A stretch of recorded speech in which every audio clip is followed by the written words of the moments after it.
ma aragtaa adigoo howl bilaabay kadibna aad joojisay oo xamaasadii aad hawshaas u haysay aad weeday. Hadda muuqaalkan waxaan kugu soo gudbin doonaa 4 qodob oo wax badan ka bedelaya noloshaada iyo xamaasadaada gudeed.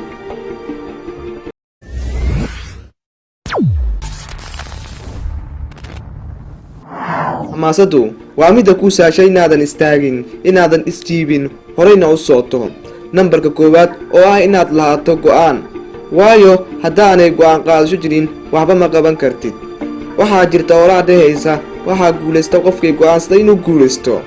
waa inaad qaadataa go'aan ah inay tahay xilligii aad hoos u dhigi lahayd cabsida iyo niyadjabka kaaga imaanaya dadka kale, taasoo kaa caawinaysa inaad ahaato mid xamaasadaysannaada si joogto ah. midaas oo aan ahayn mid aad meel ka baranayso, laakiin ay tahay mid aad ka samaysanayso maskaxdaada gudaheeda. dhiirigelintu waxay ka bilaabantaa go'aan aad ku qaadato inaad naftaada dhiirigeliso adigu intaanan cid kale dhiirigelin ku siinin. waayo haddaanad naftaada wax u qaban adigu cid kale waxba ku qaban kari mayso. u istaag horumarkaa nololeed, qaado mar walba go'aan wanaagsan adigoo weliba la tashanaya maskaxdaada. ka labaad, qorshayso sidaad u guulaysan lahayd. ma leedahay qorshe? waayo qorshuhu waa waddada guusha.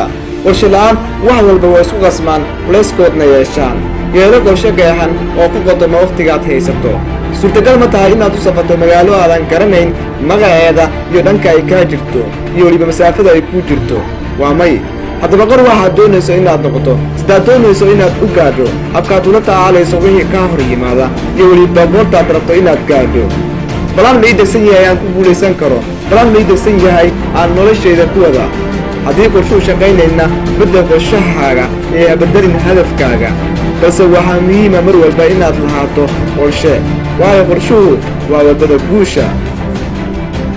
ka saddexaad, ficil iyo rumaysasho. mar walbana ku shaqeeyo qorshahaagu ficil iyo rumaysasho, waayo haddaanad ficil la iman waxba suurtagal kuu noqon mayaan. howl qabashadeedu waxay ku xidhan tahay inaad u dhaqaaqdo oo aad qabato adigoo aaminsan inaad ku guulaysan karto, kaana soo go'day. marar badan nolosheena markaad eegto waxaa jira go'aano fara badan oo aan gaarnay sannadooyin ama bilooyin ka hor, welina aanan xaqiijin caqabadda ugu weyn ay tahay ficil la'aan. haddaba la imow ficil, u dhaqaaq xagga waxa aad doonayso. ficilkaad qabanaysan waa inuu noqdaa mid kolba hawsha xilligaas taagan la jaanqaadaya, oo aanad dib ugu dhigin waxa aad maanta qaban karayso beri, amase waxaad qaban karayso bishaan bisha kale, waxa aad sanadkan qaban karayso sanadka kale. dib u dhigga waa dib u dhaca noloshaada. waxaad khasaarinaysaa wakhtigaaga. ka faa'iidayso wakhtigaaga. afaraad, ahlan qodobka ugu dambeeya. sawiro halkaad doonayso inaad gaadho mustaqbalka dhow iyo mustaqbalka fogba. sawiro inaad noqoto intaad u heelanayd.